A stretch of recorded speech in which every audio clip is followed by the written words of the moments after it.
Have you ever noticed how loss feels completely different depending on your age?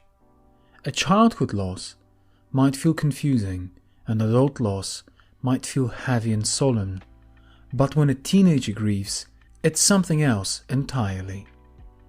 Teenagers aren't children, they aren't adults, they are in between worlds, emotionally, socially, neurologically.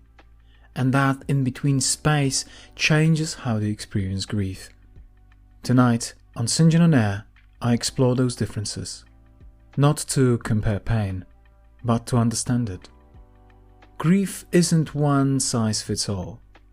It changes across ages, cultures, relationships, and stages of development.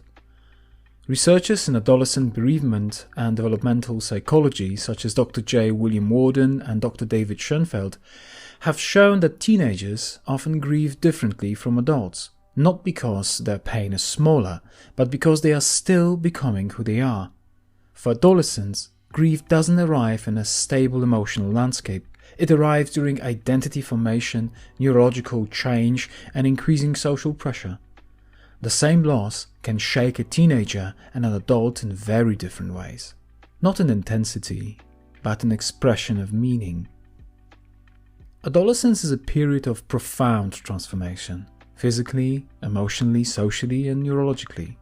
Neuroscientists such as Dr. Laurence Steinberg and Dr. B.J. Casey have shown that the prefrontal cortex, responsible for planning, impulse control, and emotional regulation, continues developing into early to mid-20s. This means teenagers often feel emotions very intensely, but don't yet have fully developed tools to regulate or articulate them the way adults can.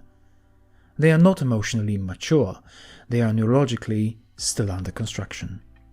Early grief research once described stages of grief, but modern grief theorists, including Dr. Worden, emphasize that grief is non-linear, especially in adolescents. Studies in pediatric and adolescent grief show that teenagers often experience grief in waves: intense sadness or anger, followed by periods of apparent normalcy, then sudden emotional resurgence. Older teenagers may intellectually understand death, but emotionally struggle to integrate loss while maintaining independence, identity, and peer belonging. This fluctuation is not denial, it is developmentally normal. Research by Dr. Katrine Servati-Sieb and Dr. Julie Kaplow highlights that peer loss during adolescence can be particularly destabilizing. When a teenager loses a friend, the loss is often under-recognized by adults. Grief may be minimalized because this wasn't family. Emotional impact can persist for years. Peer relationships are central to adolescent identity. Losing a friend can feel like losing a future self, a shared story that will never unfold. Adults often have more emotional frameworks for grief because they have lived through loss before. According to Dr. Worden's Tasks of Mourning, adults are more likely to verbalize grief, seek structured support, reflect on long-term meaning. Teenagers, however, are still building those frameworks. They may feel just as deeply or deeper, but without language, context, or confidence to express it. I remember talking to a parent whose teenage son lost a close cousin. A few weeks after the funeral, the boy seemed fine, laughing with friends, focused on schoolwork, but then suddenly he would withdraw, stare at his phone, or get upset about something small. At first, the family thought he had moved on. Later, they realized what looked like normal teenage behavior was actually waves of grief mixed with the confusing emotions of adolescence. He wasn't ignoring his feelings, he was living them in the only way he knew how. And once his parents learned to hold space for that without judgment, their connection deepened. So, how adults can support grieving teens? Well, they can validate their experience. Research by Dr. David Schonfeld from National Center for School Crisis and Bereavement emphasizes that teens often suppress grief to protect parents, avoid standing out among peers. Simple validation reduces isolation. You can say, you don't have to grieve like anyone else. You can listen more than you explain. Clinical studies show adolescent grief often appears as irritability, withdrawal, sleep changes, or emotional outbursts.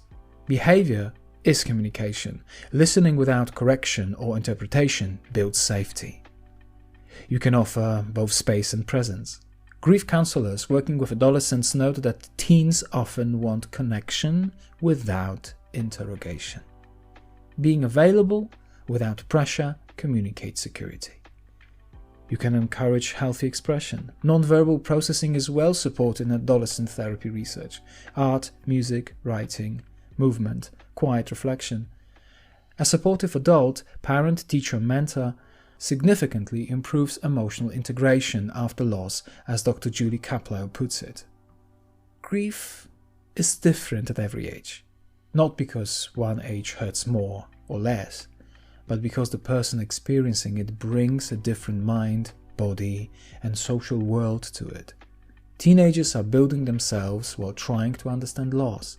Adults have more frameworks, but sometimes less flexibility. For both, grief is personal and it's not linear. But for teens especially, compassion, patience, and steady presence make all the difference.